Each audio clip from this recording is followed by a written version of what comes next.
गणेश उत्सवाला अवघ्या काही दिवसात सुरुवात होईल आणि आजपासूनच जे आहे ते मुंबई गोवा महामार्गावर वाहनांची संख्या वाढल्याचं चित्र पाहायला मिळत आहे।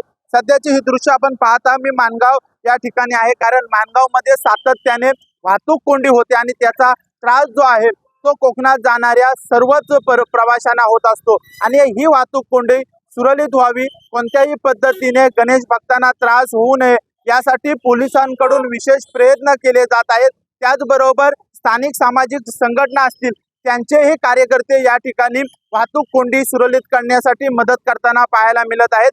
विशेष म्हणजे मोठ्या संख्येने जे आहेत ते ठाणा असेल मुंबईतील स्थायिक कोकणवासी जे आहेत ते आपापल्या गावाला निघालेले आहेत आणि त्यांचा प्रवास सुखकर होण्यासाठी पोलिसांकडून विशेष प्रयत्न करताना या ठिकाणी पाहायला मिळत आहेत। कारण माणगाव या ठिकाणी सातत्याने वाहतूक कोंडी होते आणि वाहतूक कोंडीचा फटका जो आहे तो कोकणात जाणाऱ्या गणेश भक्तांना दरवर्षी बसत असतो। यावर्षी तसा त्रास होऊ नये यासाठी पोलिसांकडून विशेष प्रयत्न होताना दिसत आहेत।